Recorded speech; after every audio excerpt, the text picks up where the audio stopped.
Henri Touchard, pardon, vice-président de la fac. Je suis ravi de vous accueillir sur ce plateau parce que c'est vrai qu'on n'a pas beaucoup parlé de chiens courants là, au cours des dernières émissions. Et je voulais qu'on parle de ce dynamisme et de cet engouement pour le chien courant, en sachant que finalement, c'est pas uniquement tout le Grand Sud et le Sud-Ouest qui chassent au chien courant. Du Jura à la Bretagne, en passant par le Nord, tout le monde chasse au chien courant. Et on est bien content de trouver les meutes pour aller débusquer nos sangliers, nos cerfs et nos chevreuils. Merci Guillaume. Je vois que nous partageons une passion.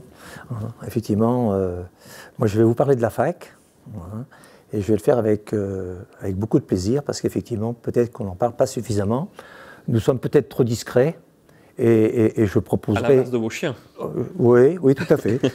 Donc la fac, déjà, c'est la fédération des associations des chasseurs aux chiens courants. Alors ça veut dire quoi? Ça veut dire qu'en fin de compte, c'est une association loi 1901 qui a été créée en 1989. Moi je pensais que t'étais plus ancien pour être honnête.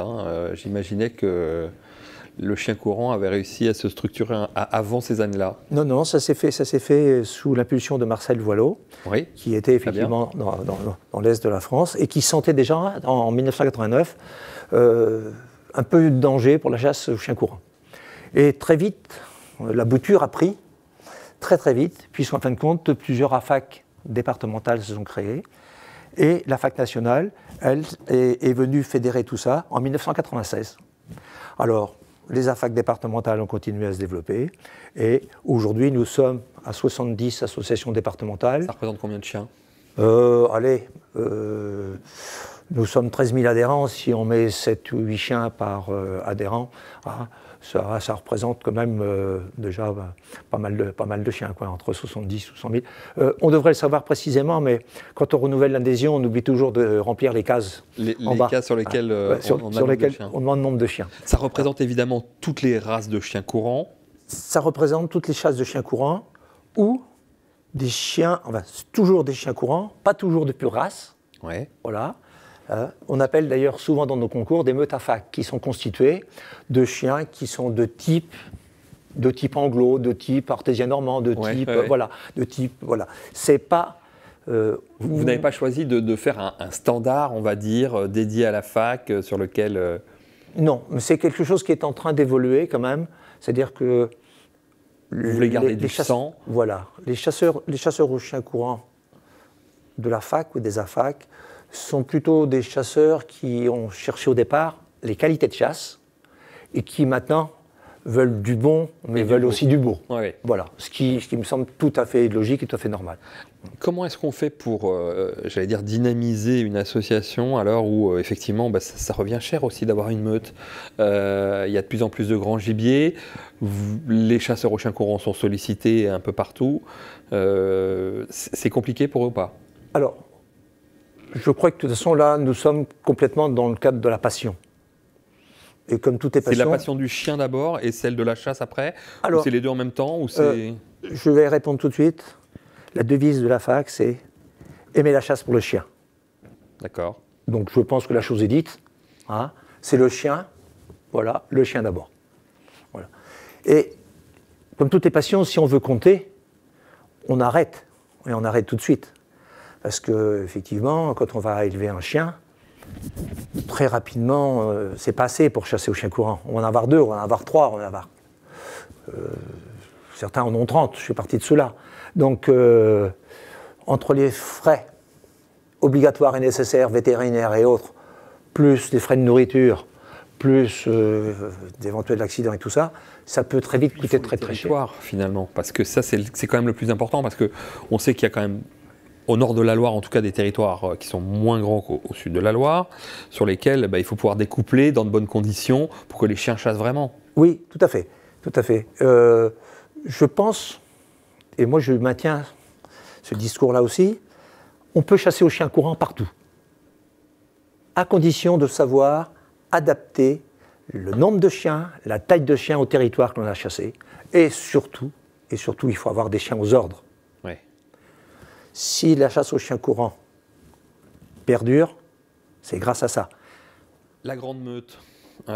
C'était à la fois la vénerie, le chien courant, toute cette unité autour du chien qui fait que on va à la fois développer, combattre et faire proliférer le chien. Tout à fait. D'ailleurs, à ce titre, nous avons un très grand projet à la fac.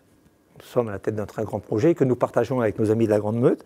Nous avons pas plus tard que lundi prochain une visioconférence pour en parler.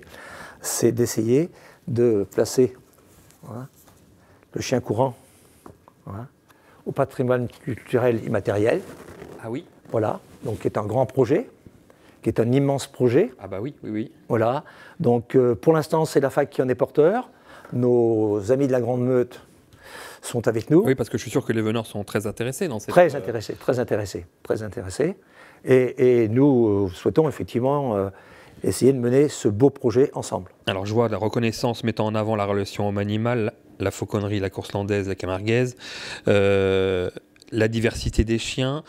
Qu'est-ce que le patrimoine de l'UNESCO, le patrimoine mondial ou patrimoine culturel immatériel, tout ça, ce sont des choses que vous avez essayé de coordonner, de mettre en... Tout à fait, on s'est fait conseiller, on s'est coordonner, et ce dépliant a pour objet aujourd'hui de pouvoir présenter notre projet, de lui donner du sens, et pouvoir trouver aussi quelques financements, parce que je pense qu'on aura besoin de sous pour mener ça à bien. La pérennité de la chasse au chien courant passe aussi par cette reconnaissance, vous pensez? Oui, ce qu'il y a surtout, c'est un moyen peut-être de contrecarrer des gens qui ne nous veulent pas toujours du bien. Ouais.